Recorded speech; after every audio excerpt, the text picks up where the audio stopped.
Shalom saudara yang dikasihi Tuhan, apa kabar saudara di hari ini? Senang saya Jessica Abraham dapat kembali mengajak saudara untuk merenungkan firman Tuhan di hari ini. Hari ini kita akan belajar sesuatu yang sangat dekat dengan kehidupan kita sehari-hari, yaitu tentang bagaimana kita dapat mengelola emosi yang negatif. Coba kalau kita jujur sejenak, kapan ya terakhir kali kita merasakan emosi negatif ini? Misalnya marah, kecewa, cemburu, atau kesal. Jangan-jangan baru kemarin atau bahkan tadi sebelum saudara mengikuti ibadah online ini.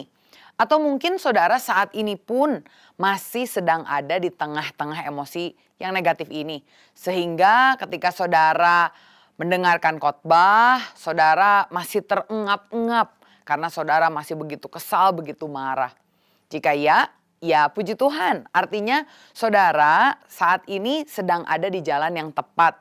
Walaupun memang sedang mengalami emosi negatif, ternyata saudara mau tetap belajar firman Tuhan tentang bagaimana kita dapat mengelola emosi dengan benar. Emosi sebetulnya adalah reaksi dari hati kita ketika kita sedang berhadapan dengan orang lain atau dengan situasi tertentu. Misalnya, beberapa waktu yang lalu kita melihat ada demo besar-besaran di jalan. Mungkin beberapa dari kita dalam hati kita merasakan sangat ketakutan. Atau mungkin setelah mendengar kabar berduka dari keluarga, kita merasa hati kita sangat bersedih. Atau mungkin ada orang yang menghina kita dengan kata-kata yang kasar. Kita melihat bagaimana kita bisa mengalami satu emosi luapan seperti amarah yang muncul dari dalam hati kita. Lalu ketika kita merasakan emosi-emosi ini, sebetulnya apakah menurut saudara kita ini sedang berdosa di hadapan Tuhan atau tidak?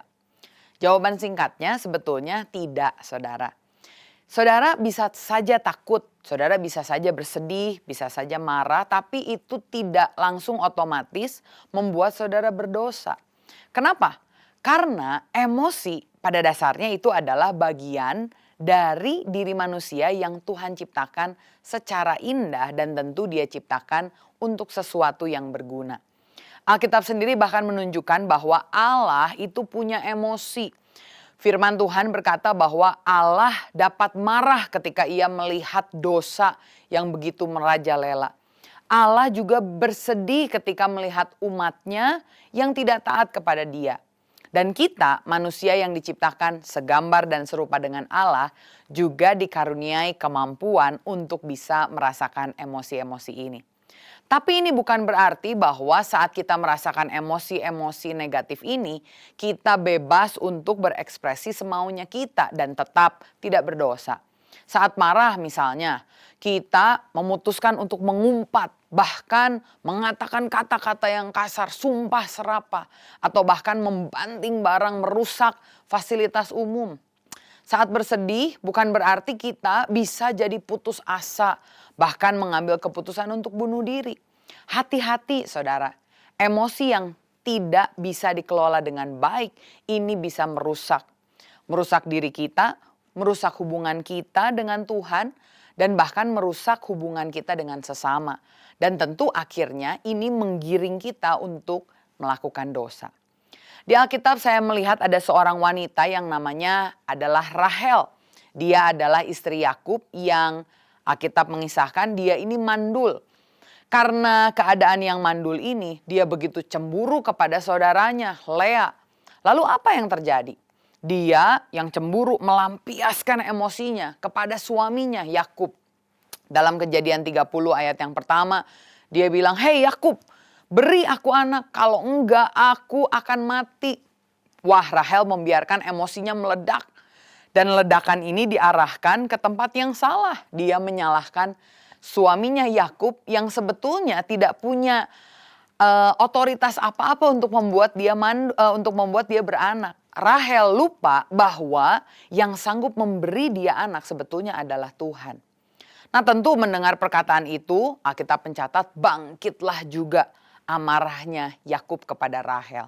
Nah, di sini kita lihat ya bahwa emosi yang negatif yang tidak dikelola dengan baik hanya akan menghasilkan emosi negatif yang lainnya. Karena itu kita harus hati-hati dan kita mau belajar untuk mengelola emosi negatif ini dengan baik.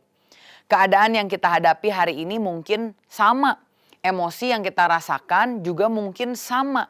Tetapi kalau kita bisa mengelola emosi negatif ini dengan benar, maka tindakan kita menjadi positif, tindakan kita menjadi benar. Emosi ini ketika dikelola dengan baik justru bisa mendekatkan diri kita kepada Tuhan dan kepada sesama.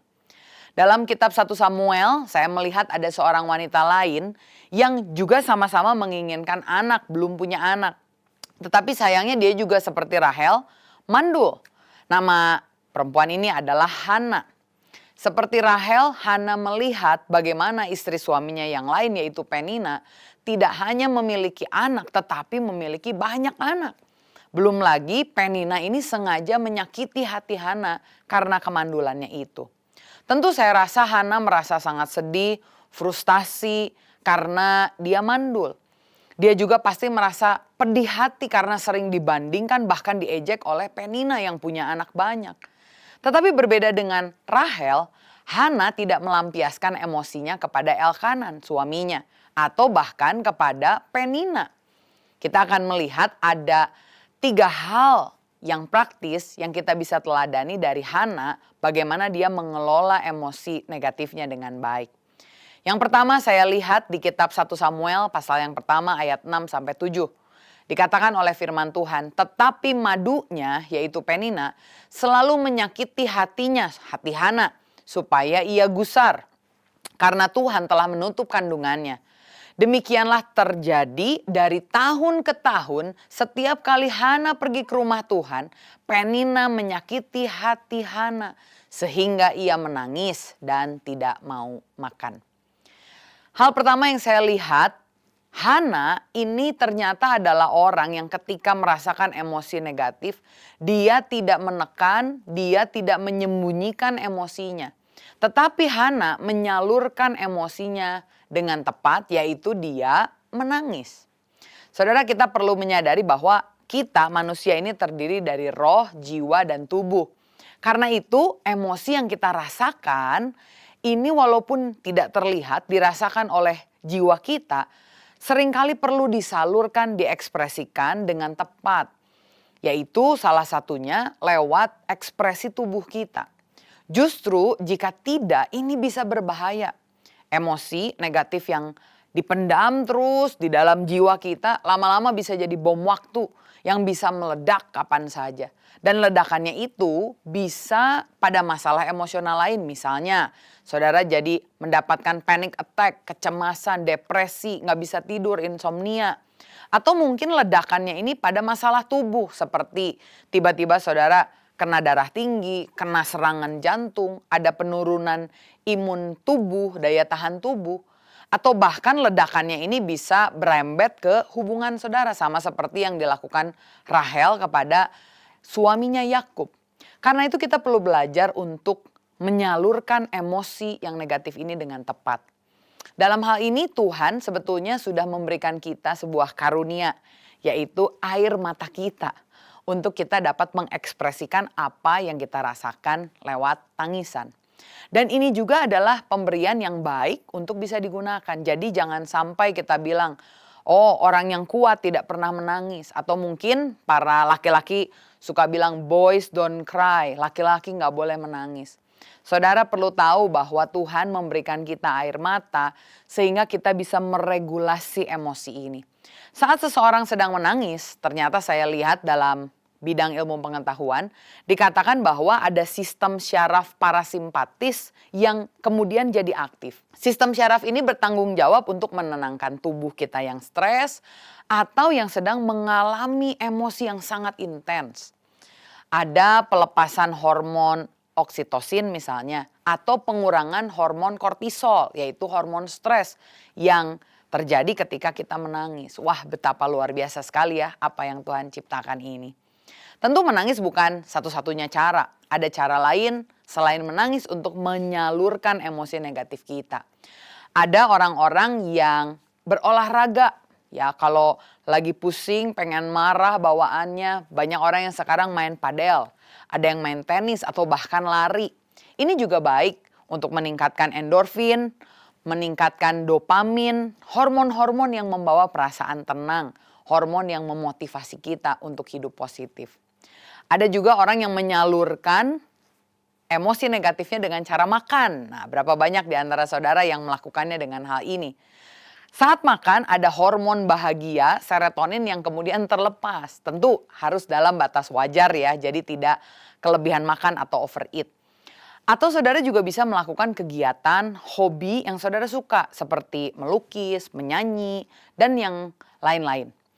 Ini adalah hal-hal yang mendorong kita untuk bisa menyalurkan emosi kita yang negatif. Saya melihat di dalam Alkitab banyak tokoh-tokoh juga yang melakukan hal ini. Ketika Paulus dan Silas sedang dipenjara, tentu ada ketakutan, kekhawatiran, tapi mereka mengambil keputusan menyalurkan emosi negatif mereka dengan cara bernyanyi. Sehingga Tuhan ternyata buka jalan, ada gempa sehingga mereka bisa keluar, bisa bebas. Daud saat dia tertekan, dikejar musuh, saudara lihat hasil yang dia catat di kitab Mazmur. Dia menulis syair, menulis lagu, bermain kecapi. Intinya adalah emosi ini ketika kita rasakan jangan ditekan tetapi harus disalurkan. Hari ini apakah saudara merasa gengsi, merasa malu untuk mengakui bahwa saudara ini sedang ada dalam kondisi emosi yang negatif? Ataukah saudara merasa aduh saya ini harus selalu terlihat kuat, gak boleh ada yang lihat saya nangis, gak boleh ada yang lihat saya melampiaskan emosi negatif ini dengan hal-hal tersebut. Maukah saudara belajar untuk menyadari bahwa emosi negatif ini perlu dikelola, perlu pertama-tama disalurkan dengan cara yang tepat sehingga kita bisa mulai mengenal, mengelola emosi-emosi ini. Saya dorong untuk saudara coba temukan apa ya kira-kira yang saudara bisa lakukan, apa yang tepat untuk saudara bisa lakukan menyalurkan emosi negatif. Dan lakukanlah itu. Apa yang saya lakukan, yang orang lain lakukan mungkin berbeda dengan apa yang saudara butuhkan. Karena itu temukan saluran yang tepat sehingga saudara bisa menyalurkan emosi negatif ini. Itu yang pertama, Hana menangis. Dia menyalurkan emosi negatif dengan tepat. Tetapi yang kedua saya lihat Hana juga belajar untuk menyerahkan kerinduan dengan tepat. 1 Samuel 1 ayat 9 sampai 10 berkata demikian. Pada suatu kali setelah mereka habis makan dan minum di Silo, berdirilah Hana sedang Imam Eli duduk di kursi dekat tiang pintu bait suci Tuhan. Dan dengan hati pedih ia berdoa kepada Tuhan sambil menangis terseduh-seduh. Saat pedih hati, saudara lihat Hana berdoa kepada Tuhan meskipun sambil menangis terseduh-seduh. Artinya walaupun dia sudah mencurahkan emosi negatifnya, dia mencurahkannya juga, menyerahkan kerinduannya di tempat yang tepat, yaitu di hadapan Tuhan. Di dalam doa kita melihat Hana ternyata tidak menyalahkan Tuhan. Tetapi justru sebaliknya Hana berdoa, bernasar kepada Tuhan untuk memberikan anak yang dia inginkan kalau Tuhan berikan kepada dia. Di ayat yang ke-12 dikatakan kalau Hana ini ternyata berdoa bukan sekali. Tapi dia terus menerus berdoa dengan sungguh-sungguh di hadapan Tuhan. Walaupun tidak bersuara. Walaupun tidak ada suara yang terucap. Tapi hatinya menjerit kepada Tuhan. Sampai dikira oleh Imam Eli, wah ini orang pasti orang mabuk nih. Tapi Hana bilang, aku ini seorang perempuan yang lagi bersusah hati. Anggur ataupun minuman yang memabukkan aku tidak minum, melainkan aku mencurahkan isi hatiku di hadapan Tuhan. Lihat ya saudara, bagaimana Hana tidak sekedar melampiaskan emosinya pada hal-hal negatif seperti anggur atau mabuk-mabukan atau bahkan pada suaminya. Tetapi Hana tahu kemana dia harus pergi, yaitu kepada Tuhan di dalam doa. Memang ketika kita sedang emosi, rasanya lebih mudah bagi kita untuk teriak-teriak, marah-marah, menyalahkan orang, caci maki. Dan kalau boleh jujur, rasanya itu ada kepuasan tersendiri. Apalagi kalau kita bisa membalas orang yang menyakiti kita. Wah, rasanya daging ini dipuaskan. Tapi kalau boleh jujur, perasaan puas ini hanya sementara. Setelah kita teriak, marah, bahkan ada perkataan tajam yang tidak kita sadari keluar dari mulut kita, justru bukan puas rasa yang kita dapatkan dalam jangka waktu yang lama. Justru kita akan menyesal. Sama seperti ada seorang anak, dia marah-marah, teriak-teriak ke sana ke sini, ke sana ke sini. Perkataannya tajam sekali. Ayahnya mau ajarkan sesuatu sama dia. Ketika dia sudah reda, sudah tenang. Ayahnya bawa ada bantal isinya bulu angsa. Dia sobek bantalnya, dia bawa ini anak ke halaman. Dia diminta untuk mengeluarkan semua bulu angsa itu. Dan anak ini senang sekali, dia teriak-teriak, dia happy sekali. Tapi sementara saudara, sebentar langsung habis itu bulu angsa di dalam bantalnya tersebut. Lalu ayahnya bilang, oke kamu sekarang beresin tuh, kumpulin lagi semua bulu angsa yang tadi kamu udah keluarin. Wah, si anaknya bingung. Gimana caranya? Tadi ngeluarinnya cuma sebentar tapi mau dimasukin lagi lama sekali. Nah, seperti inilah ketika kita emosi, waktu kita mengeluarkan kata-kata yang negatif, rasanya ada puas tapi sementara. Tapi setelah itu seperti paku yang ditancapkan, kalau dicabut kembali pun meninggalkan lubang. Seperti itulah repotnya mengambil bulu angsa satu persatu. Itu justru lebih sulit untuk menahan perkataan kita. Karena itu belajarlah saat emosimu negatif, berdiam diri di hadapan Tuhan seperti Hana. Belajar seperti Hana. Ketika saudara bilang, aduh saya udah gak tahu gimana nih caranya, udah mau mengeluarkan emosi, datang sama Tuhan. Bukan hanya sekedar nangis, nangis di hadapan Tuhan. Berusaha untuk mendekatkan diri sama Tuhan. Tapi saya tahu ada beberapa mungkin yang bingung ya. Gimana caranya buat berdoa, gimana caranya tahu. Saudara bisa menemukan sosok pembimbing. Seperti Hana juga bertemu dengan Imam Eli. Ketika Hana bertemu dengan Imam Eli dan dia mengungkapkan isi hatinya, Imam Eli ini mengarahkan Hana dan menguatkan iman Hana kepada Tuhan. Nah, memang kadang-kadang kita butuh juga ya orang yang dapat membantu kita seperti ini. Tentu kita harus pilih teman yang tepat. Yesus juga ketika berat hatinya sehari sebelum disalib, dia minta murid-muridnya menemani dia untuk dia bisa berdoa. Hari ini kalau ada saudara yang butuh dukungan doa, mau berbicara dengan orang yang tepat, saya mau ajak lewat pelayanan di GBI Bethel. Saudara boleh isi form gbi.id/layanan. gbi.bethel.id/layanan untuk bisa saudara berbicara dengan konselor kami. Kiranya dari hal tersebut saudara bisa dibimbing untuk menceritakan apa yang menjadi kerinduan saudara. Dan saudara bisa diarahkan untuk menyerahkan kerinduan hati saudara dengan tepat kepada Tuhan. Hal pertama yang Hana lakukan, dia menyalurkan emosinya dengan cara yang tepat. Yang kedua, dia menyerahkan kerinduannya kepada tempat yang tepat, yaitu kepada Tuhan. Yang ketiga, yang terakhir saya melihat ternyata Hana juga segera mengatur respon yang tepat. 1 Samuel 1 ayat 17-18 berkata demikian. Jawab Eli, pergilah dengan selamat dan Allah Israel akan memberikan kepadamu apa yang kau minta daripadanya. Sesudah itu berkatalah perempuan itu, biarlah hambamu ini mendapatkan belas kasihan daripadamu. Lalu keluarlah perempuan itu, ia mau makan dan mukanya tidak muram lagi. Dari kisah ini adalah poin salah satu yang paling saya suka. Karena dari apa yang diperbuat oleh Hana kita bisa melihat bahwa iman Hana ini luar biasa. Dia bergumul dengan emosinya di ayat-ayat di awal. Tetapi dia berhasil menyalurkan emosinya, dia berhasil menyerahkan kerinduannya. Tapi bukan sekedar sebagai teori semata. Karena kita lihat ternyata Hana setelah menangis, berdoa, bernasar, diteguhkan oleh Imam Eli, dia betul-betul mengamini dan percaya. Buktinya dia segera merubah responnya jadi respon yang tepat. Meskipun saat itu anak yang diinginkannya itu masih belum ada, atau mungkin saat itu Penina juga masih mengolok-olok dia. Tetapi Hana saat dia selesai menyerahkan semuanya kepada Tuhan, di saat yang sama dia menerima dia mengambil respon untuk mengamini damai sejahtera yang Tuhan berikan segera setelah dia berdoa. Dia tidak berlarut-larut dalam tangisan, dia tidak lama-lama tidak mau makan, dia tidak lagi mukanya muram. Tetapi ketika dia setelah selesai menyerahkan semuanya ke dalam tangan Tuhan, imannya membuat Hana dapat mengelola emosi dengan baik.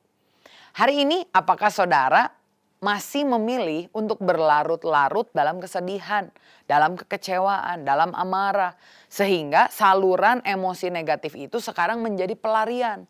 Saudara bukannya berlari sama Tuhan, malah berlari sama hobi-hobi tadi, sama makan, sama menangis. Mari belajar dari Hana. Tentu baik mengekspresikan, menyalurkan emosi negatif kita.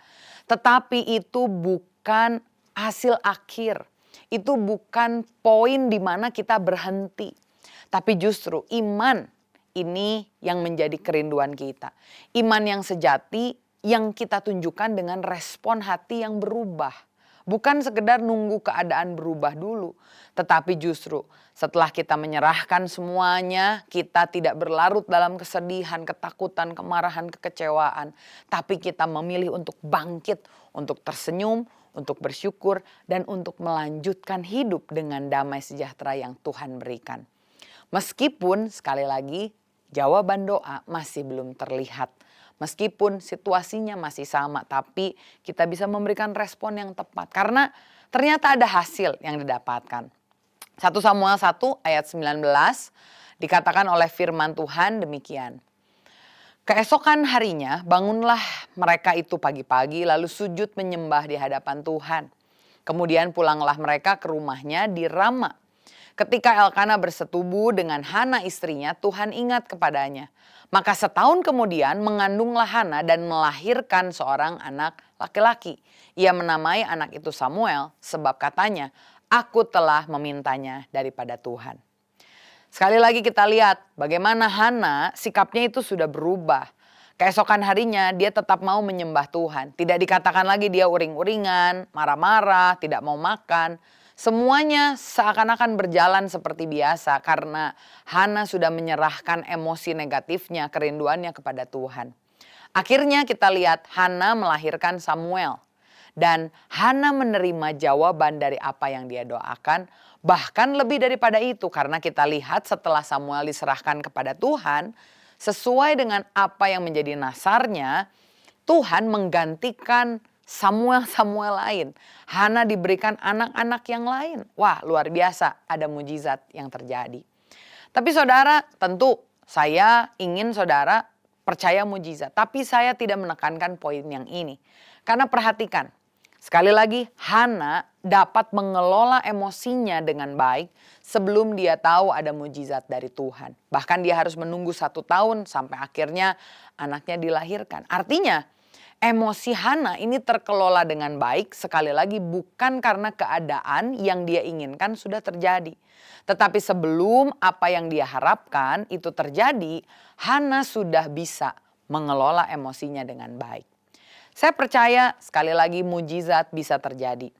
Tapi saya rindu setiap dari kita melatih iman kita untuk dapat mengelola emosi kita. Sehingga bukan keadaan yang menentukan kita, tapi iman percaya kepada Tuhan yang menentukan keadaan kita. Hari ini saudara, mari bangkit dari kubangan respon negatif akibat emosi negatif. Mari kita melangkah menang bersama dengan Tuhan, belajar untuk menyalurkan emosi dengan tepat. Belajar untuk menyerahkan kerinduan kepada Tuhan, kepada tempat yang tepat, dan segeralah mengatur respon yang tepat. Kiranya Tuhan dan Roh Kudusnya memampukan kita untuk melakukan hal ini. Amin. Saya tutup dalam doa dan saya rindu untuk berdoa buat saudara, terutama yang sedang mengalami emosi negatif hari ini. Bapa, kami mengucap syukur Engkau adalah Allah yang memberikan kami emosi-emosi yang kami bisa pelajari dan bahkan kami harus kelola dengan baik. Terima kasih ya Tuhan untuk firman Tuhan yang disampaikan. Bagaimana kami perlu belajar seperti Hana. Ketika menghadapi keadaan yang tidak sesuai dengan yang diinginkan. Orang yang tidak sesuai dengan yang diharapkan. Kami mau belajar Tuhan untuk tidak kalah terhadap emosi negatif kami sehingga kami berdosa di hadapan-Mu lewat respon negatif kami. Tapi kami mau Tuhan, emosi negatif yang mungkin kami rasakan hari ini, apapun itu Tuhan, kami mau belajar untuk menyalurkannya dengan baik, dengan tepat. Karena kami tahu Engkau adalah Allah yang selalu pegang kendali. Kami juga mau serahkan ke dalam tangan-Mu segala kerinduan kami, percaya Engkau akan mendengarnya. Dan biarlah iman kami bangkit Tuhan, sehingga segera kami mengubah respon kami menjadi respon penuh iman percaya. Kau yang tuntun setiap dari kami Tuhan, terutama anak-anak-Mu yang sedang mengalami emosi-emosi negatif ini. Biarkan Roh Kudus-Mu ada dalam hati setiap kami, sehingga ada ketenangan yang kami rasakan, sukacita, damai sejahtera yang daripada-Mu. Terima kasih ya Bapa, kami juga rindu untuk menerima berkat Tuhan. Kami berdoa Tuhan mengangkat tangan kami mau terima berkat daripada Allah Bapa, keselamatan kasih sayang dari Tuhan Yesus dan persekutuan yang manis yang menguatkan kami, memampukan kami untuk mengelola emosi kami dari Roh Kudus, menyertai kami mulai dari hari ini sampai selama-lamanya. Terima kasih Tuhan, kami terima berkat-Mu di dalam nama Tuhan Yesus Kristus. Haleluya. Amin. Tetap semangat, Tuhan Yesus memberkati.